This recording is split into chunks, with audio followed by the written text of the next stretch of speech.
turning point aku ketika aku tuh benar-benar memutuskan untuk nggak bisa lagi gue menghidupi kayak gini, gue harus hidup benar, kalau nggak hidup gue hancur. Aku adalah mengambil keputusan untuk hidup sesuai dengan firman Tuhan gitu, untuk stop lagi. aduh, sorry ya guys. Aku ambil keputusan untuk aku stop melakukan hal-hal yang nyakitin hati Tuhan gitu. Aku mau benar-benar mau hidup benar gitu. Aku capek gitu hidup dalam dosa, dalam kedagingan yang itu nyandu gitu. Kalau aku nangis juga gue.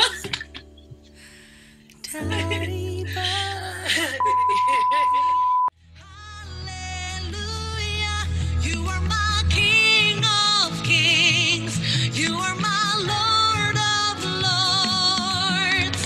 Hallelujah, singing hallelujah, you are my King of Kings, you are my Lord of Lords.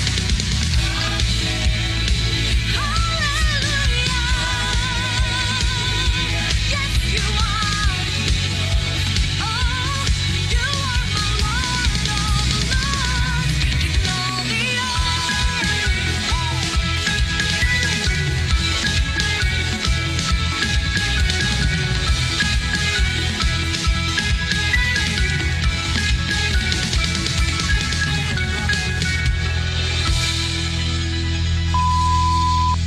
Dia adalah penyanyi yang lahir pada tanggal 4 Desember di Jakarta, berzodiak Sagittarius. Jadi, bagi kamu yang gak serius, jangan coba-coba. Keturunan Gorontalo Ambon ini, si penyanyi yang dijuluki suara berkualitas diva. Dia adalah juara ajang pencarian bakat Indonesia Idol yang ke-7. Setelah KO 6 kali, menang 1 kali.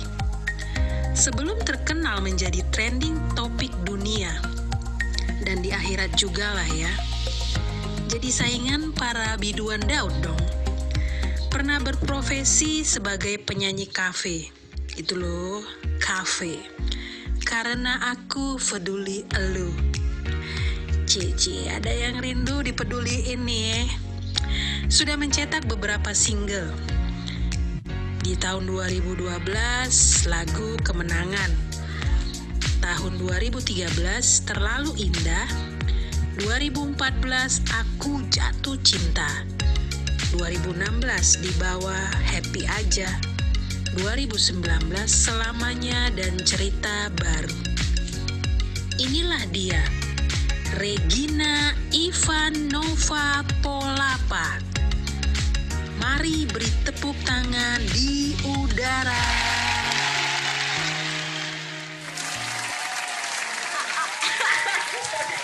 Hai, 19 Desember. Berdarah campuran juga, Papua dan Batak. Ibunya Boru Sinaga. Indonesia banget kakak. Dilahirkan di tanah Wamena. Wah, menariknya. Pencinta musik genre R&B ini juga memenangkan ajang bakat di Indonesia Idol yang ke-8. Wait, Junior Regina nih. Pada tahun 2014. Dulunya pernah menjadi penyanyi kafe di Pulau Bali. Salah seorang juri idol menjulukinya memiliki uranium voice. Mace kotop kalau orang-orang Papua bilang ya toh. Sudah mengeluarkan single sejak tahun 2014, Membawa Cinta. 2015, Kehabisan Kata dan Cinta Kita Beda feat Kevin Lim.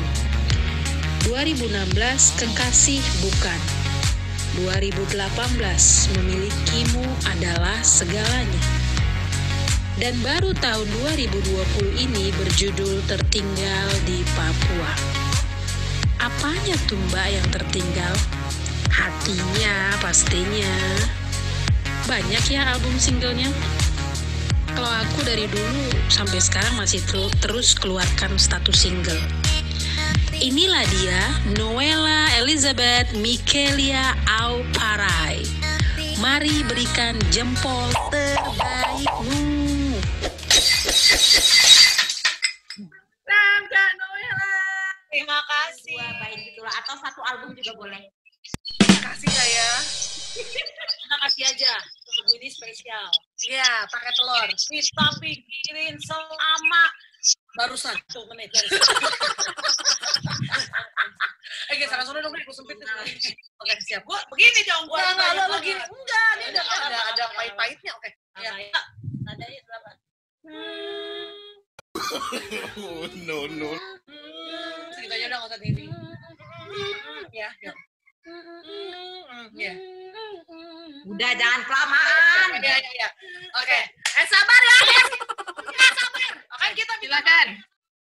Selamat malam semuanya, saudari-saudari aku yang ada di manapun kalian berada senusantara ya. Mungkin banyak yang kenal, banyak juga yang belum kenal. Saya perkenalkan diri lah ya.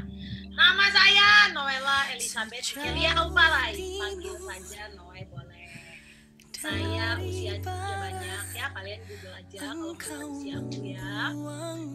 Tapi sejak 3 tahun yang lalu, tepatnya 1 Januari 2017, aku memutuskan untuk hidup sungguh-sungguh menjalankan firman Tuhan. Karena selama berpuluh-puluh tahun sebelumnya hidup aku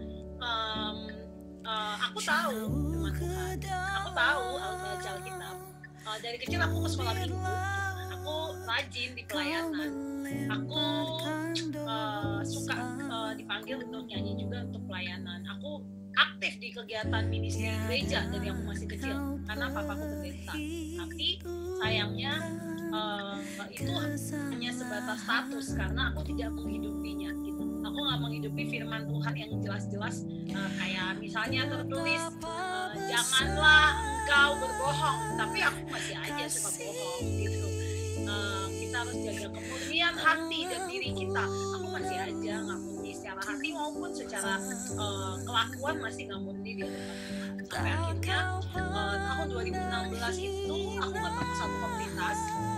Kebetulan aku dari 2016 pindah ke Bekasi. Yang jaraknya adalah 30 detik dari rumah ini ya. Ini rumahnya Mbak Gina ya, rumah saya pas di gang sebelah gitu kan.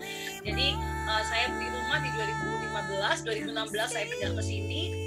Saya ketemu sama komunitas di Bekasi yang bisa bantu saya benar-benar untuk hidup sesuai dengan firman Tuhan gitu. Jadi waktu itu saya karena saya belum tahu apa-apa, saya mulai dengan belajar Alkitab gitu. Bukan belajar Alkitab itu bukan kayak belajar tentang teologi Alkitab enggak, tapi bagaimana setiap harinya aku belajar untuk hidup sesuai dengan firman Tuhan, hidup sesuai dengan apa yang tertulis dalam firman Tuhan.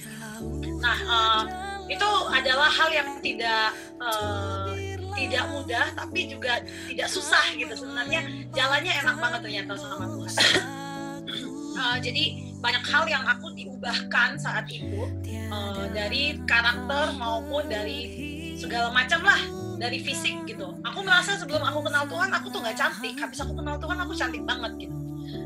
Diam aja, nggak usah komentar. Gue diem, gue dari tadi gue ngapa-ngapain, sampai kesanaan kelihatan itu baju-baju gue. Jadi aku tuh karena kalau sejak aku kenal sama Tuhan banyak sekali hal yang mungkin kalau kata orang kayak dipulihkan ya. Aku punya hubungan yang kurang baik sama papaku dan itu juga dipulihkan sesudah aku benar-benar kenal firman Tuhan. Aku tahu kalau aku harus respect sama orang tuaku. Aku harus menghormati orang tuaku apapun keadaannya. Siapapun yang salah, aku yang harus menghormati orang tuaku. Jadi aku belajar untuk menghormati dan sayang sama orang tuaku. Aku pernah banget tuh ngomong I love you Pak, I love you Ma. Karena keluarga aku tumbuh dalam keluarga yang sangat kaku gitu. Jadi kayak kita tuh tidak terbiasa say thank you, say sorry, dan say I love you gitu. Kalau ada masalah diem-dieman, terus seminggu kemudian tiba-tiba udah kayak nggak ada apa-apa, kayak biasa aja gitu. Tapi setelah aku kenal firman Tuhan, aku tahu kalau ada hal yang harus dibereskan ketika kita lagi nggak oke perasaan kita, mungkin sama orang tua atau sama siapapun. Sejak saat itu aku belajar untuk mengungkapkan kasihku sama orang tuaku gitu. Yang aku kaget adalah ketika aku mulai hal itu, orang tuaku juga ternyata adalah papaku juga bisa sweet banget gitu, dia juga bisa I love you, dia bisa kayak gitu, padahal yang berpuluh-puluh tahun nggak pernah kayak gitu. Jadi aku merasa firman Tuhan itu betul-betul hidup dan mengubahkan diriku, bahkan mungkin mengubahkan orang di sekitar aku gitu. Jadi sampai sekarang kita ngomong ke masa pandemi, langsung aja ke masa pandemi, itu memang apa ya, aku melihat juga banyak perubahan juga sih yang terjadi dalam diri aku. Mungkin aku sama kayak Kak Gina, ini udah memasuki bulan kelima kita nggak kerja ya, memasuki bulan kelima kita nggak kerja gitu, benar-benar tidak ada pemasukan gitu ya, pengeluaran terus jalan ya, maaf ya sambil curhat sedikit ya.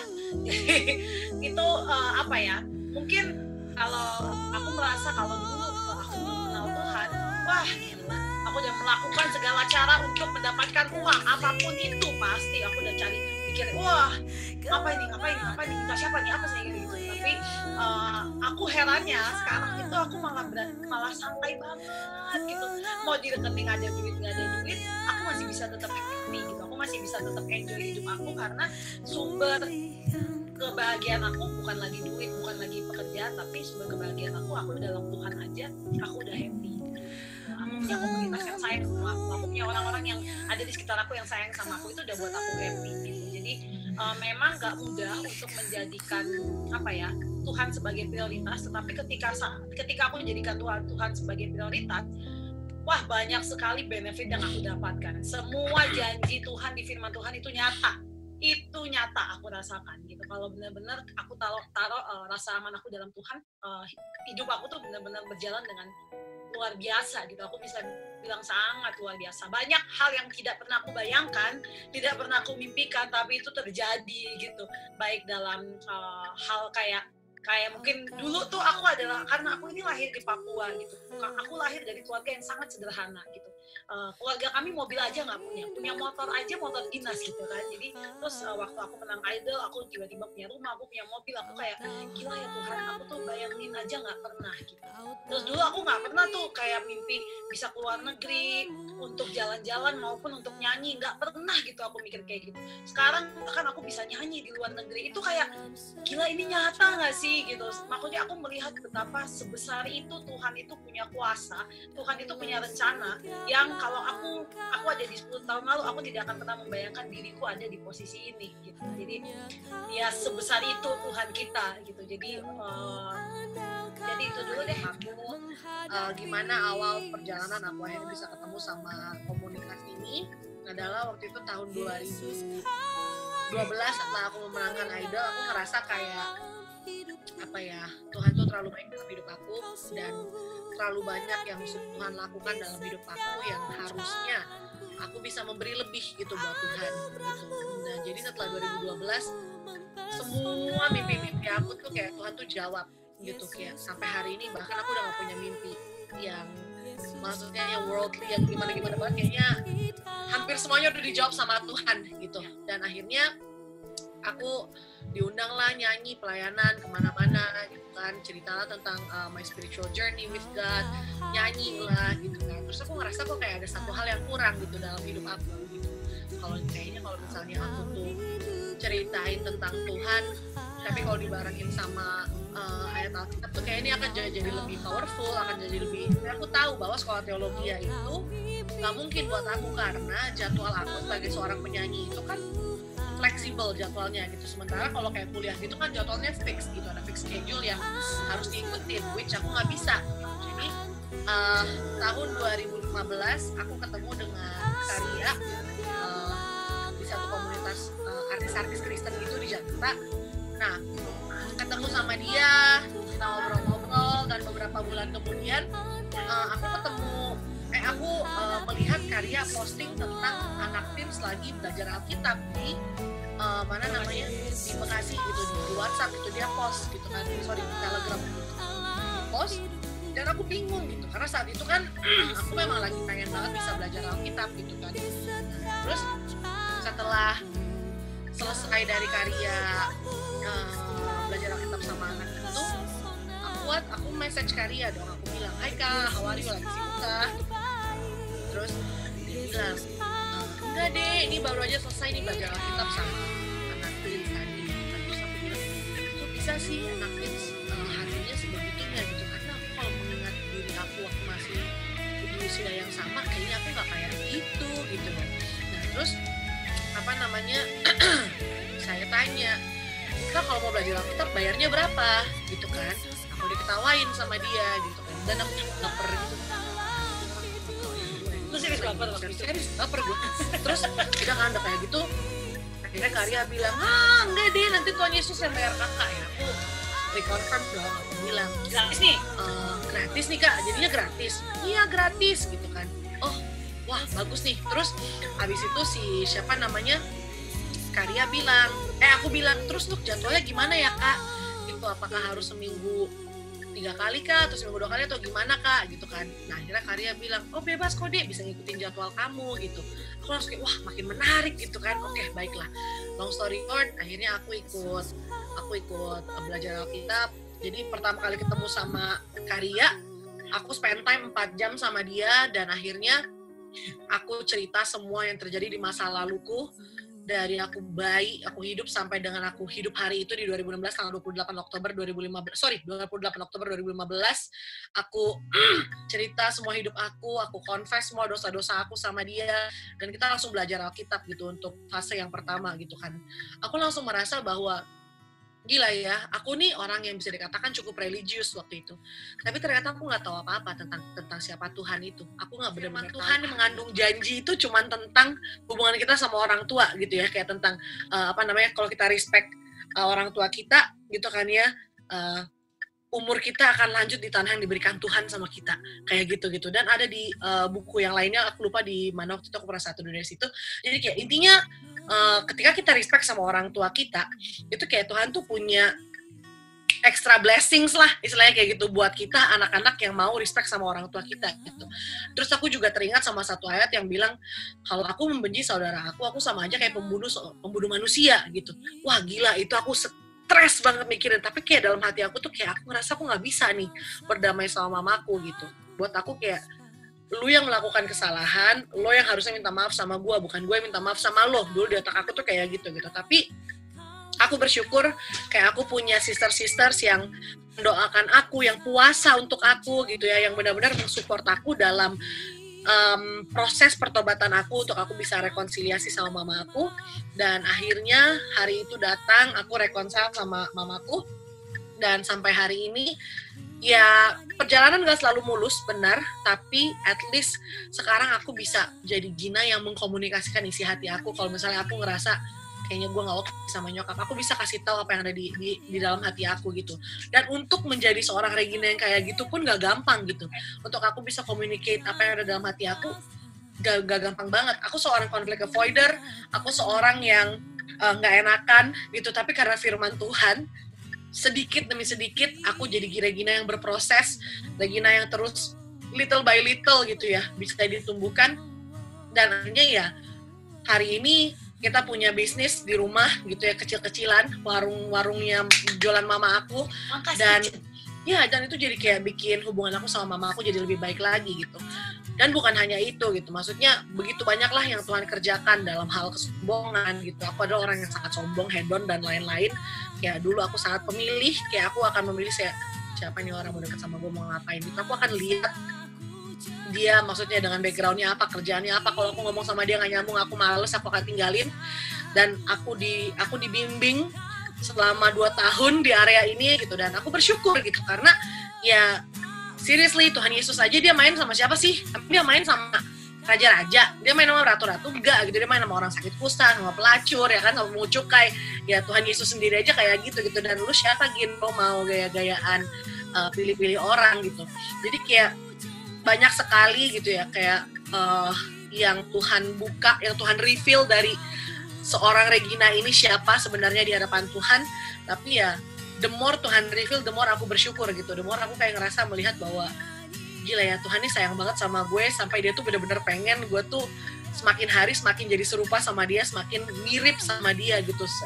Kembali di buku Kejadian gitu, ke apa namanya, aku diciptakan serupa dan segambar sama dia gitu. Dan harusnya aku benar-benar bisa jadi representatifnya Tuhan dimanapun aku ditempatkan kayak gitu. Dan aku bersyukur sekali lagi punya komunitas, punya sisters yang selalu support, yang kalau aku confess dosa bukan yang malah kayak ih lo sih nggak gitu, nggak ada yang judge aku, tapi ya bukan mereka juga oke sama dosa, tidak sama sekali.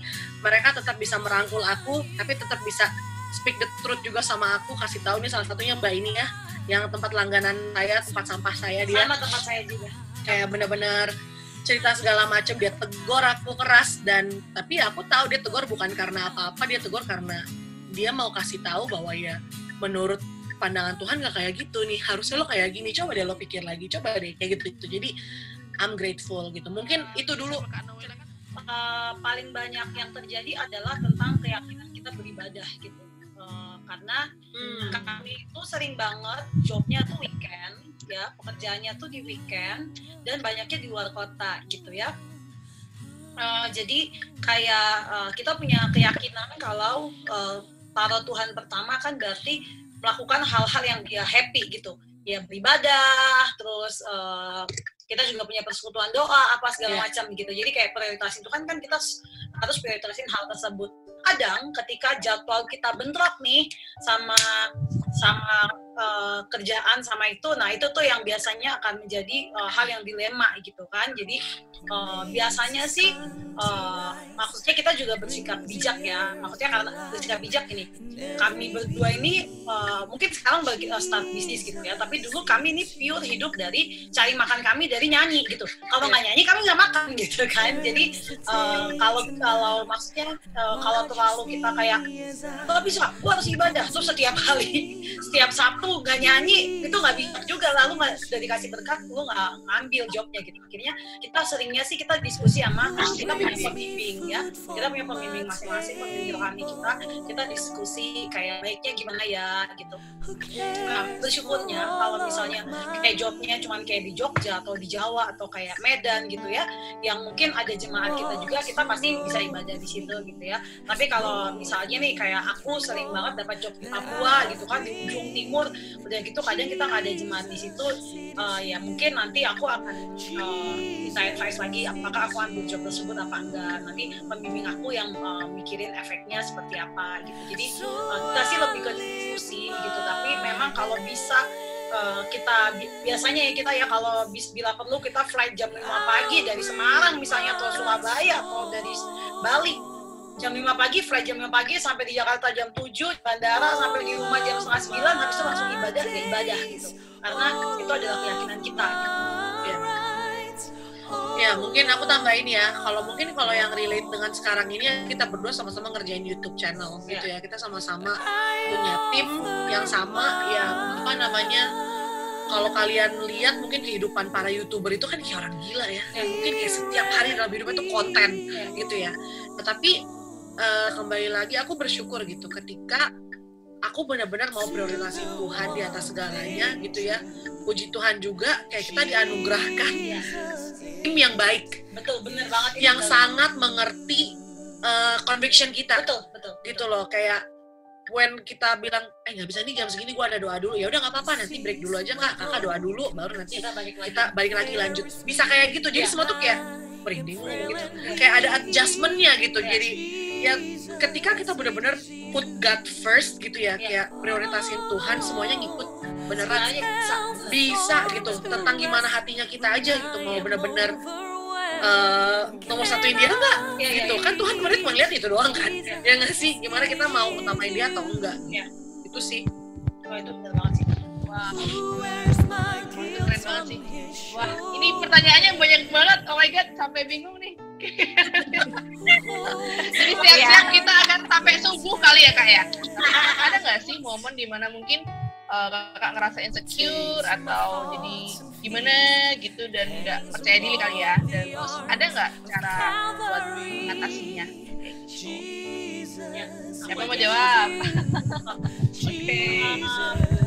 Percayalah seperti yang tadi Mbak Gina bilang, semua tidak seindah tampak nyatanya ya. Apalagi kalian yang percaya sama sosial media, itu semua tidak benar.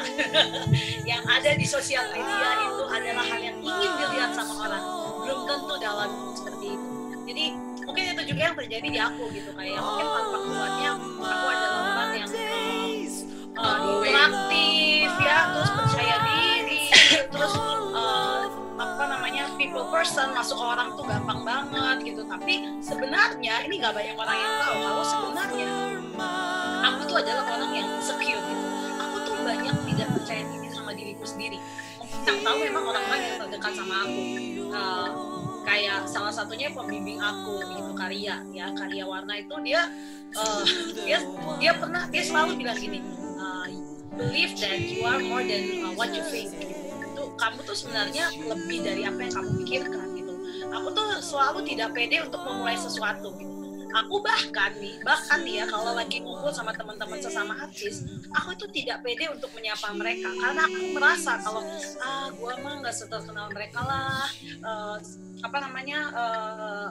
lagu gua nggak sehits lagu mereka lah gitu. Jadi aku tuh punya perasaan kayak gitu. Bahkan waktu aku memulai YouTube channel aku pun, aku banyak sekali hal yang aku tidak percaya diri akan diriku sendiri.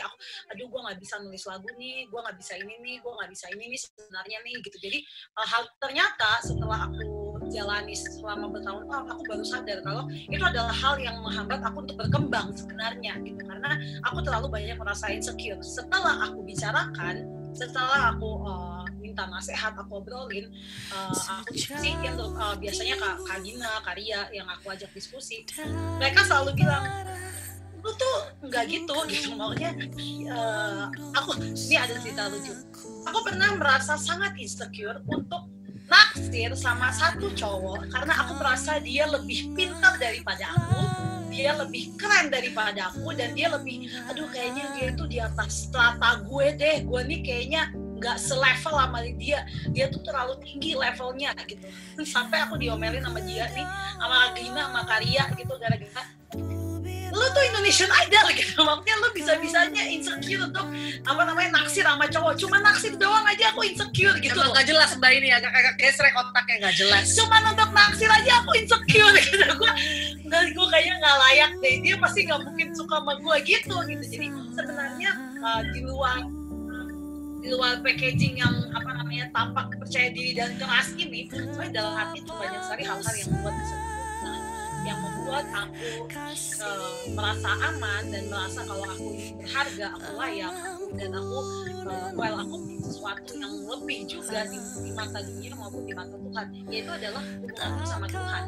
Ketika aku punya relationship yang dalam sama Tuhan, ketika aku punya saat teduh yang dalam, aku punya kualitas doa yang bagus sama Tuhan, aku merasa, oh iya, ngapain sih gue harus merasa kayak gitu, karena Tuhan aja melihat gue berharga gitu. Kenapa gue merasa gue gak berharga di hadapan manusia?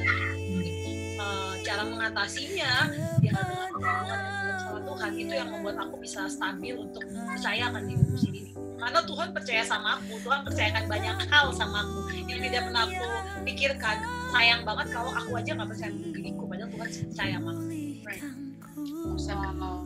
Berarti istilahnya kita harus deket sama Tuhan biar kita tahu kalau misalnya kita berharga gitu ya Kak ya. Luar biasa. Oke. Wah, ini benar-benar pertanyaan banyak banget. Jadi silakan Kak Mega. Siapa dia? Kak Noe. Yang menarik perhatian Kak Noe yang bisa bikin yang menarik perhatian aku. Ada brother Amerika. Nanti kita korek. Oke, ini ada satu pertanyaan. Mungkin siapa yang jawab boleh ya. Nah, pernah nggak worry sama masa depan kalian? Gimana cara kakak menghandle worry tersebut? Gua aja yang jawab ini ya. Ya udah, aja. Oke. Jadi ya, sejujurnya ini adalah pertanyaan yang sangat bagus karena ini has been my struggle for the past 2 years. Nah, jadi struggle aku 2 tahun terakhir ini karena ini berkaitan dengan my relationship sama my boyfriend. Ya, jadi kayak banyak rasa takut, banyak rasa khawatir, banyak rasa nggak percaya gitu ya bahwa he is the right one itu buat aku gitu. Kayak wah gila deh, ini Mbak ini juga yang paling tahu ya gimana aku tuh benar-benar tapi kan coba deh lu pikir, coba deh, kayak semua selalu kayak gitu. Tapi ternyata aku menemukan bahwa core-nya adalah karena aku nggak percaya kalau Tuhan bisa lakukan hal yang big dalam hubungan, maksudnya dalam relationship aku sama Lucky. Dan gila, ini aku berkali-kali Tuhan rebuke aku ya di area ini gitu ya, lewat siapapun. Tapi tetap Mbak ini sangat bebal, gitu ya, sangat bebal dan sangat nyolot gitu sama Tuhan gitu ya. Tetap aja marahnya kayak, masa iya sih Tuhan, gak mungkin. Tetap aja kayak tetap pakai pemikiran sendiri, tetap pakai perspektif sendiri, definisi diri sendiri gitu, yang akhirnya kelayangan sendiri, pusing sendiri, ragu sendiri, drama sendiri gitu kan. Terus aku ingat waktu itu ada pembicara dari gereja kita di Dallas, Texas ya, namanya Derek Fett. Nah, dia cerita tentang Tuhan tuh ada di masa depan kita gitu ya. Tuhan ada di dalam masa depan kita, bahkan ketika kita tuh nggak tahu masa depan kita tuh kayak apa gitu. Dia adalah Jehovah Shammah gitu. Ini pertama kali aku di review sama Tuhan gitu ya, tentang kayak gue tahu masa depan lo gitu. Terus dia cerita tentang gimana bangsa Israel dibuang ke Babel, terus tapi kan Tuhan nggak biarinin. Terus bukan Tuhan nggak hilang gitu doang gitu kan, setelah bangsa Israel dibuang ke Babel, enggak. Bahkan setelah dari Babel, Tuhan tahu apa yang ada di masa depannya bangsa Israel gitu. Dan Tuhan siapin yang terbaik, Tuhan siapin yang terindah semuanya gitu. Dan kok lu masih aja ragu gitu sama masa depan lu, itu satu gitu ya. Dan begitu banyak halnya yang lain lagi gitu. Kayak salah satu brother kita juga waktu itu lagi sharing Desember kemarin, Joni, dia ngomong tentang ceritanya Yusuf gitu ya. Yusuf banyak kali gitu ya, maksudnya mendapatkan hal-hal yang gak enak dalam hidupnya gitu. Sementara Tuhan menjanjikan sama dia apa? Dia akan jadi orang yang besar di Mesir ya, kayak gitu. Tapi yang dia lihat dalam hidupnya gak ada yang enak, dijual, penjara lah ya kan, dibenci saudara-saudaranya lah, terus diganggu-ganggu lah sama bini orang yang gak jelas itu ya, si Potifar, difitnah segala macem dalam hidupnya. Yang mungkin kalau dari perspektifnya Yusuf itu akan jadi kayak, yakin lo Tuhan, lo punya janji yang indah buat gue, ya nggak sih? Ngelihat keadaan di depannya dia nggak ada yang indah soalnya gitu kan. Dan itu yang terjadi juga sama aku gitu. Tapi akhirnya ketika Yusuf setia jalanin itu semua, jadilah dia orang nomor 2 setelah Firaun gitu kan ya.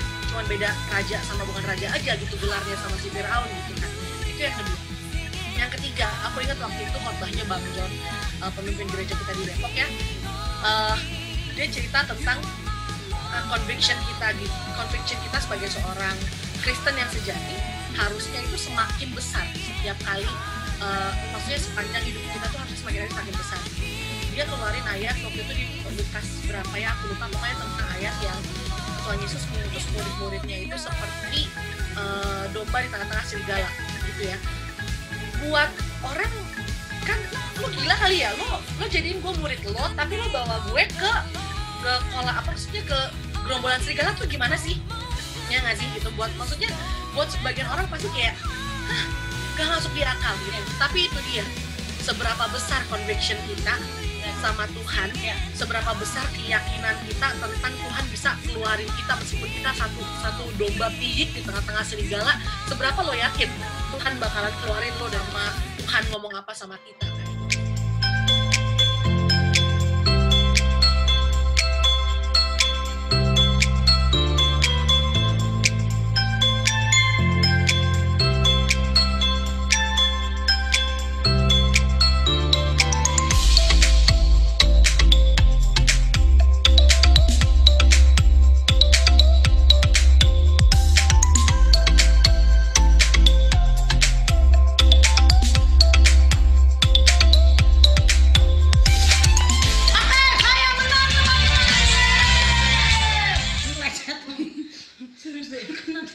Karena dia punya itu ujung.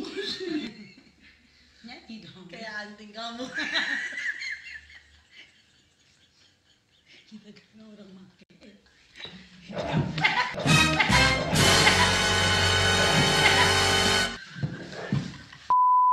Dan pasangan hidup yang seperti apa yang kalian impikan? Kayak satu di antara 1000 cewek lah yang nggak apa-apa, gampangnya nggak ini, yang penting hatinya baik. Aduh, kalau belum kenal firman Tuhan pasti tuh, aduh, itu cewek tuh hatinya mulia sekali gitu ya. Tapi rata-rata pasti kan cewek melihat apakah kalau dibawa kondangan pantas gitu kan. kan. Betul. Standar bawa ke kondangan aja lu nggak malu-maluin kalau dikenalin ke temen gitu kan. Nah, setelah aku belajar Alkitab, lu ketemu tangan nggak? Kan gue lagi, kan lu ceritanya gue nonton terus gue gini gitu.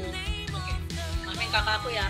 Jadi sebelum kenal firman Tuhan gitu. Jadi setelah aku kenal firman Tuhan, aku tahu kalau bahkan di dalam Alkitab ada nggak? Ada dong 2 Korintus. 2 Korintus 16 ayat 4 apa 6 ayat 14 kebalik antara itu pokoknya ya, ayatnya. tentang mencari pasangan yang seimbang gitu. Kalau pasangan yang seimbang itu memang sudah menjadi rancangannya Tuhan bagi hidup kita gitu. Kalau ternyata dari awal Tuhan itu sudah sudah mendesain kalau nantinya yang akan menjadi pasangan kita itu harus seimbang sama kita secara karakter, secara visi misi, secara value ya. Nggak juga. Jadi kalau mata dunia, mata standarnya orang kayak ya udah, kalau anak gua artis ya setidaknya dia punya pasangan hidup pengusaha lah atau artis lah apa gitu. Tapi di mata dunia mungkin, tapi kalau di mata Tuhan bukan itu pasangan seimbang, tapi emang benar seimbang secara value hidup, secara nilai gitu. Kayak ya kalau lu dalam lu punya hubungan yang dalam sama Tuhan, ya setidaknya standarnya pasangan lu juga harus punya hubungan yang dalam sama Tuhan atau lebih baik bahkan supaya bisa bawa lu semakin dekat sama Tuhan gitu. Nah sekarang itu yang menjadi patokan aku untuk menjadi pasangan hidup ya. Jadi bukan lagi standarnya dunia, melihat bagaimana kita, yang penting ini standarnya ini ya, standar mama-mama, yang penting mapan, yang penting hidupmu terjamin gitu kan. Belum tentu. Betul. Kaya raya terjamin tapi di rumah dipukulin Betul. sama aja. Diselingkuhin Sama aja gitu, karena orang tersebut mungkin nggak takut sama Tuhan gitu. Betul. Tapi ketika kita punya pasangan yang takut sama Tuhan, dia takut melakukan hal yang menyakiti hati Tuhan, pasti dia takut melakukan hal yang menyakiti kita gitu kan. Noella for Pendeta 2021 Gitu. Jadi aku banyak banget yang nanya, lu standar lu tinggi banget sih kalau cari pasangan hidup, karena for your information saya sudah Desember nanti 4 tahun menjomblo ya. Bukan hal yang patut ditepuk tangan, penghargain enggak, itu juga dipatut tepokin tangan.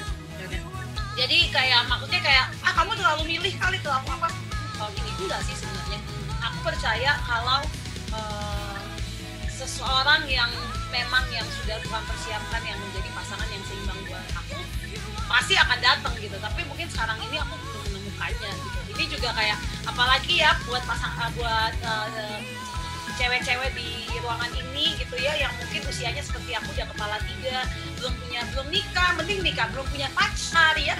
Setiap kali pulang ke rumah ditanyain, manalah pacar kau, siapa, kapannya undangan, kayak gitu ya. Tenang guys, semua akan indah pada waktunya ya. Jangan terburu-buru. Lebih baik menunggu yang terbaik daripada cuma kejar target, endingnya nggak enak seumur hidup gitu.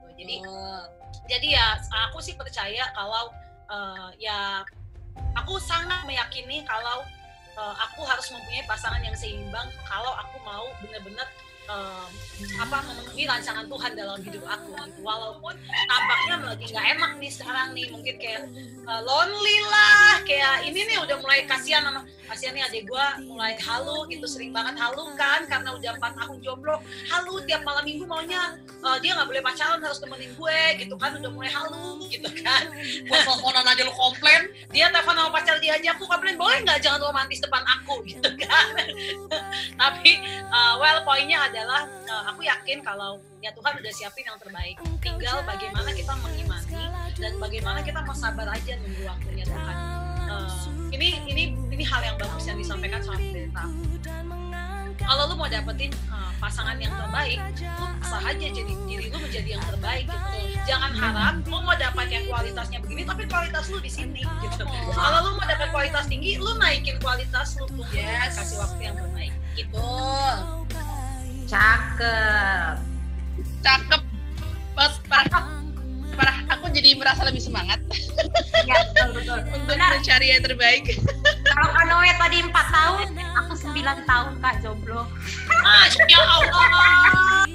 Itu lebih aku Oh my ya. God, Pantesan dia halu banget. Kalau dia Ya lama Allah. jalan. udah jauh lebih halu. Sampai ya Mega. Iya, tapi Jadi aku harus lebih bersyukur ya. iya, tapi bersyukur. Kenapa? Ayes lebih bersyukur karena baru aja ya. Iya, Bersyukur Iya, tapi karena baru 3 tahun gitu loh. Dia jadi curhat, Cel. iya, tapi 3 tahun bersyukur pacaran karena- apa baru 3 tahun jomblo? 3 tahun jomblo lah, Kak. Oh. 3 tahun single. Jangan masih kita beda ya. Udahlah, sabar ya. Iya, tapi aku setuju Oh my god, dibilang Kak responnya Noe. aja tuh sama ya. Iya, tapi aku setuju tadi yang dibilang Kak Noe ya. Kalau kita mengharapkan, pasti setiap orang mengharapkan pasangan hidup yang terbaik ya. Benar nggak? Jadi kita mengharapkan pasangan hidup yang terbaik, tapi kalau kita sebagai Kristen, sebagai perempuan juga belum memberikan yang terbaik, ya gimana ya kan? Jadi prepare ourselves sister, prepare. Ya, don't worry, be happy. Kayak seperti lagu Kak Gina, di bawah happy aja. Ya kan Kak Gini? Suka nih Mega Purba. Gue suka hostnya. Buat sister yang mau ngadain acara, hostnya. Ya, Mega acara Purba. apapun ya, sunatan, barangkali pernikahan ya, atau apapun. Ini luar biasa sister kita ini. Ya, Saya minta fee-nya 1 T ya. ya, terima kasih Mega. Mega. Kalau aku sama Noe sih ya, sebenarnya sih kita udah more than just best friends lah ya gitu kayak. Kita udah bukan sahabat sih. Hitungannya udah adik sendiri Kakak lah. adik. Iya gitu. Ntar aku baca lagi pertanyaannya tadi apa lupa. Gimana sih? Suruh aja mereka ngomong. Ngomong apa pertanyaan? Dalam kita menjalani hidup sebagai seorang Kristen yang mau benar-benar jadi orang Kristen yang sejati lah, gitu ya, Kristen yang benar-benar mau ikutin apa kata Tuhan, Kristen yang mau benar-benar berusaha hidupnya tuh mencerminkan karakternya Tuhan, itu kita nggak bisa sendirian. Itu kayak kita benar-benar perlu orang-orang di sekitar kita yang juga punya value yang sama, yang punya yang menghidupi cara yang sama. Karena kalau misalnya kita berdiri sendiri di tengah-tengah orang yang tidak menghidupi yang sama, ya kita akan ke bawah gitu. Firman Tuhan juga bilang, pergaulan yang buruk merusak kebiasaan yang baik, gitu kan. Jadi ya otomatis akan ikut aja gitu. Kita akan terbawa dengan cara hidupnya orang-orang yang tidak dengan value-nya Tuhan gitu. Nah, aku bersyukur aku punya Noe, aku bersyukur aku punya sister-sister aku di dalam kingdom gitu. Maksudnya yang benar-benar kita bisa cerita apapun, bener-bener literally apapun ya, apapun tuh kayak dosa lah yang mungkin buat sebagian orang besar aib, dan mungkin buat kita juga secara seorang public figure ini adalah aib gitu ya. Tapi aku bersyukur kayak aku punya mereka yang aku tahu mereka itu nggak akan jadi orang yang tiba-tiba lambe turah gitu ya, maksudnya kayak tiba-tiba keluar lah, oh si Regina Ivanova tiba-tiba gitu, nggak gitu, nggak gitu. Jadi bener-bener semua bukan dijulitin, tapi dibantu dicari solusinya, dibantu dicari akarnya apa sih dari yang lagi jadi kendala dalam hidup kita gitu. Dan mungkin kalau orang-orang di luar sana, let's say begini, aku curhat misalnya sama Noe, tapi aku curhatnya bukan sama Noe nih, sama orang yang di luar ya, yang gak punya value yang sama. Aku bilang, aku sebelum banget sama nyokap gue, gila dia kayak gak ngerti gue banget gini. Terus dia ngomong gini, sama aku juga sebelum banget sama nyokap gue, udahlah kita mendingan cukup aja, mendingan kita liburan. Bisa kayak gitu gak? Ya, minggat ya, yang ada jadi nggak membangun, jadi malah makin jatuh lebih dalam lagi gitu. Tapi ketika kita di dalam persahabatan yang benar, dengan value yang benar, aku cerita gitu kayak Noe cuma bilang sabar, didengerin dulu, didengerin, baru ditanya apa nih sebenarnya, kenapa ceritanya, gimana asal muasalnya. Kalau memang itu ada salahnya aku, kayaknya sih ada salahnya lu sih Kak, soalnya kalau bilang begini. Jadi kayak benar-benar dibantu supaya kita tetap on the right track juga gitu. Dia bukan akan memberikan jawaban yang nyenengin kuping kita gitu, bahkan kadang-kadang yang gak enak di kuping kita gitu, tapi itu kebenaran yang memang berasal dari sebuah kebenaran gitu. Dan ya ini penting buat aku gitu, karena aku nggak bisa nemuin ini di mana-mana gitu. Banyak orang yang mungkin di luar sana aku ceritain kayak gini, nyampe ke orang ini, nyampe ke orang itu, nyampe ke orang ini, nyampe ke orang itu gitu. Tapi kalau di sini nyampe ke orang ini, nyampe ke orang itunya bukan tentang dosanya, bukan tentang bad things-nya, tapi tentang gimana Tuhan bekerjanya dalam hidup akunya gitu loh. Jadi kayak gimana let's say aku punya struggle di area A, Noe tahu aku punya struggle di area itu, orang yang lagi cerita sama Noe punya struggle yang sama, Noe bisa kasih tahu aku, Kak, lo bantu deh orang ini, dia lagi punya struggle yang sama nih kayak lo, mungkin lo bisa kuatin dia. Jadi inilah the benefit of the community gitu, benar-benar kita bisa jadi jembatan, kita bisa jadi perpanjangan tangannya Tuhan buat orang-orang di luar sana yang membutuhkan, dan sister-sister kita sekalipun juga di dalam komunitas itu, gitu sih kalau dari aku. Aku tambahin ya, Mike. Jadi bagi aku komunitas itu penting banget. Nanti bisa pelebarannya adalah menjadi aku punya sahabat dalam komunitas. Tapi memang dasarnya adalah punya komunitas yang membangun gitu.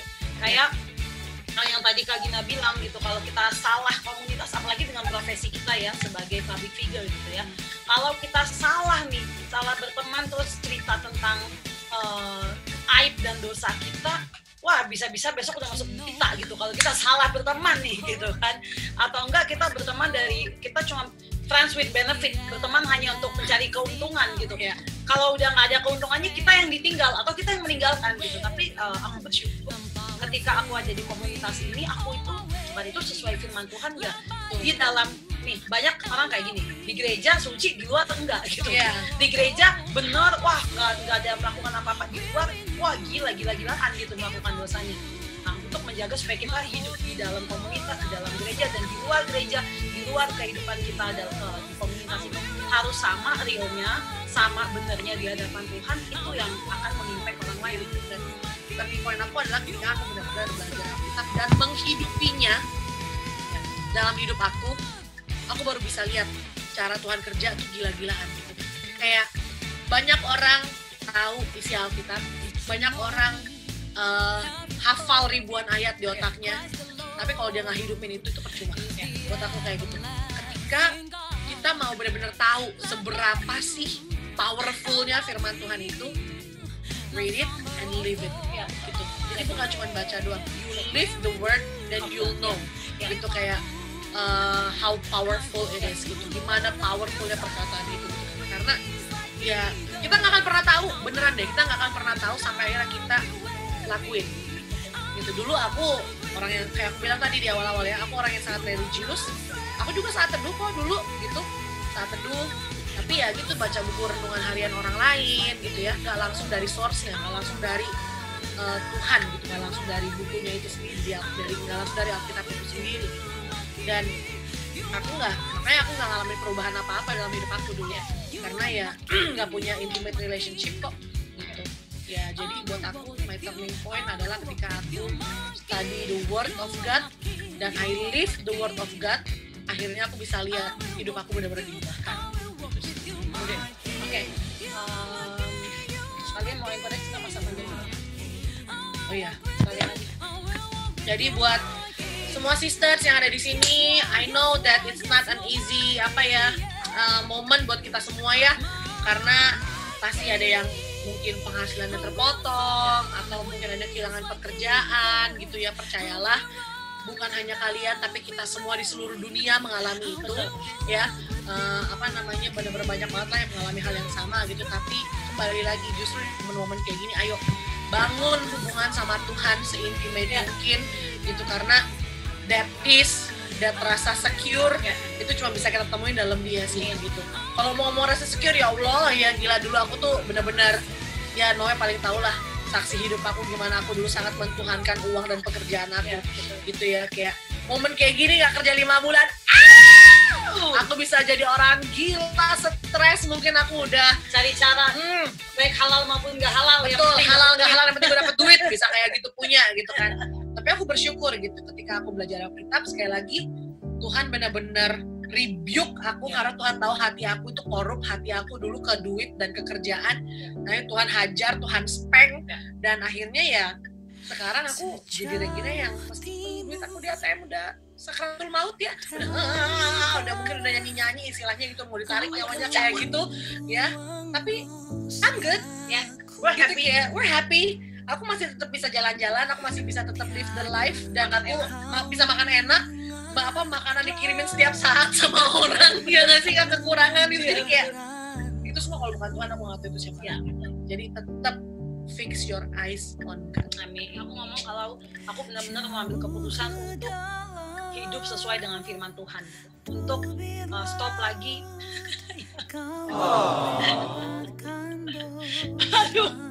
aduh, sorry ya guys.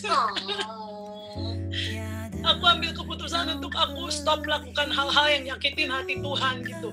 Aku mau benar-benar mau hidup benar gitu. Aku capek gitu hidup dalam dosa, dalam kedagingan yang itu nyandu gitu. Kalau aku nangis juga gue.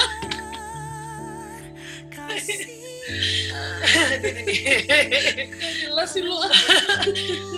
Maksudnya waktu itu aku pikir kalau misalnya aku masih kayak gitu terus mungkin suatu saat nanti aku nggak akan hidup benar kalau aku nggak ambil keputusan untuk hari itu aku berubah. Aku ingat itu hari-hari yang susah banget gitu. Tapi aku bersyukur ketika aku melakukan hal itu banyak sekali Tuhan ubahkan hidup aku. Amin. Baik secara karakter maupun secara fisik, secara apapun Tuhan ubahkan gitu. Itu adalah turning point aku sih, di mana aku benar-benar gue stop lakukan ini dan gue mau hidup sesuai dengan firman Tuhan.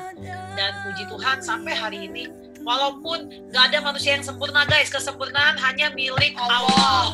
Jadi aku masih mungkin melakukan hal yang menyakiti hati Tuhan, masih bisa jatuh dosa, tapi ya aku bersyukurnya aku masih mau kembali lagi untuk jalan dalam tracknya Tuhan hari ini gitu. Awesome. Gitu. Jadi ini closing statement dari aku. Mungkin kalau misalnya teman-teman di sini, sister di sini ada yang mungkin lagi berjuang untuk meninggalkan kedagingan atau berjuang untuk hidup serius dalam Tuhan, percayalah yang kalian lakukan itu adalah hal terbaik yang pernah kalian lakukan dalam hidup kalian. Hidup dalam Tuhan itu adalah hal terbaik yang bisa kita akan lakukan. Karena seperti yang tadi kita udah sharing, janji Tuhan itu nyata. Hari ini kalau kalian mau lihat rekening kita itu menyedihkan guys. Sedih. Sangat menyedihkan. Lu mau gue bukain nih. Aku sama Kak Gina udah mulai jual-jual. Apa yang bisa kita jual di rumah tuh udah mulai jual gitu. Tapi ya gitu, maksudnya kalian masih bisa lihat kita ketawa, kita tuh masih happy, ya hidup kita masih enjoy. Kalian kalau kalian lihat Instagram kita banyak banget orang yang sayang kirimin kita makanan. Gue masih tampak cantik di Instagram karena ada yang kirimin baju, kirimin make up, kirimin apa secara gratis semuanya. Aku bisa perawatan dengan gratis, kita banyak ada treatment dengan gratis yang itu mungkin jutaan rupiah gitu. Tapi Tuhan kasih, Tuhan sediakan semuanya. Agina tulang punggung keluarga, aku juga ada adik dan juga orang di rumah yang aku kasih makan gitu. Tapi gak ada duit tapi bisa makan gitu. Itu juga aku heran gitu. Kita masih bisa tampil kece, masih bisa naik mobil yang mungkin kita nggak pernah impikan gitu, masih bisa menghidupi kehidupan yang luar biasa. Jadi percayalah ketika kita taruh Tuhan nomor satu dalam hidup kita, yang kita masih berdosa aja Tuhan lindungi kita, apalagi kita ngelakuin hal yang nyenengin hati Dia. Nggak mungkin Dia nggak memberi apa yang kebutuhan kita. Jadi keadaan lagi susah, aku tahu, tapi coba deh uji untuk jalan sampai pakai iman dalam keadaan kayak gini, untuk taruh Tuhan sebagai prioritas, untuk nggak bersungut-sungut, untuk bisa bantu hidup orang dalam keadaan kayak gini, untuk bisa memberi dari sedikit apa yang kita punya, walaupun itu cuma sedikit. Tapi percayalah, apa yang kita lakukan kalau nyenengin hati Tuhan, nanti kalian rasain sendiri deh endingnya gimana. Ya kita lah saksi hidup betapa Tuhan masih memberkati kita sampai hari ini dan masih kasih kita hidup yang luar biasa. Aku mau tutup sama satu ayat ya. Boleh banget. Kemarin beberapa hari lalu, tanggal 17 aku share di Instagram aku ini dari 1 Korintus 2 ayat 9, tapi aku bacain versi NIV-nya ya. However, as it is written, what no eyes has seen, what no ear has heard, and what no human mind has conceived, the things God has prepared for those who love Him. Jadi kayak lagunya ya, apa yang tak pernah dilihat mata dan tak pernah didengar telinga, yang tak pernah timbul di dalam hati, semua disediakannya bagi yang mengasihi Dia. Jadi bagi yang mengasihi Dia. Kalau kamu nggak mengasihi Dia ya Sorry to say, Tuhan gak bisa lakukan apa-apa. Bukan gak bisa, Tuhan bisa, tapi ya pasti kalau yang mengasihi kita lebih, kita pasti akan melakukan hal yang lebih lagi juga kan buat dia. Sama halnya dengan Tuhan. Thank you semua. Thank you semua. Amin. Thank you banget. Amin. Semangat. Jadi itu tadi kita kan tadi waktu persahabatan minta peluk ya, dan sangat terasa kepelukannya itu waktu encourage satu dengan yang lain. Oh, mana sih? Gak ada. Jadi pengen dipeluk. Iya. Itu gak bisa disetting soalnya. Iya, makanya. Iya benar. Ya. Saya banget kok, itu tulus banget. Dari Kita hati. sangat tulus banget. Iya, betul banget. Ya, thank you banget untuk Kak Gina dan Kak Noe untuk malam hari ini. Yang aku bisa dapat adalah closing statement kalian itu adalah walaupun masa pandemi seperti ini, seperti yang Kak Gina nyanyiin tadi, yang kalian nyanyiin tadi, Allah sanggup ya. Burung ya tergenapi banget yang di Alkitab gitu loh. Ya burung yang tidak menabur saja dia menuai. Kan apalagi kita yang kesayangannya Tuhan gitu loh, pasti akan selalu dipenuhi dan dipelihara oleh Tuhan. Ya mungkin kalau nggak ngelihat ke Tuhan, jaga lilin pun jadi gitu ya Kak. Mungkin istilahnya God provide kali ya Kak ya. Jadi segala sesuatunya dalam hidupnya kita tuh sudah disediakan sama Tuhan saat kita mengasihi Dia. Benar, apalagi yang Kak Noe bilang, walaupun ini masa sulit, jangan pernah berhenti untuk yang namanya membagikan kabar baik tentang Tuhan. Ya mungkin ini bisa menjadi alasan, tapi bagi Tuhan tak ada alasan. Supaya kita bisa berfoto bersama. Foto. Saat yang ditunggu-tunggu guys. Iya, supaya lagi-lagi supaya bisa satu frame dengan artis ya guys. Jadi tunjukkan wajah Kapan lagi ya kan? Kapan lagi? Kapan lagi setelah ini? Hidup mereka, perjuangan mereka yang begitu mau Tuhan untuk diubahkan dengan firman-Mu, untuk benar-benar mengimpact kepada setiap orang yang mengenal mereka, bahkan banyak orang yang bisa benar-benar melihat perubahan dan pertumbuhan di dalam hidup mereka. Kita sangat mau Tuhan mendoakan mereka agar mereka terus menjadi pribadi yang bersemangat, menjadi pribadi yang terus memuliakan Engkau di dalam hidup mereka. Mungkin perjalanan karir mereka juga masih panjang jauh di depan, tapi kiranya Engkau yang bisa bless mereka Tuhan, dari jasmani, rohani, bahkan keuangan dan kesehatan ya Bapa. Oke, langsung apa? Lana Cehaini. Iya, Lana yang manis. Ya itu. Okay, thank you so much everything in the sky. I'm sorry, goodbye.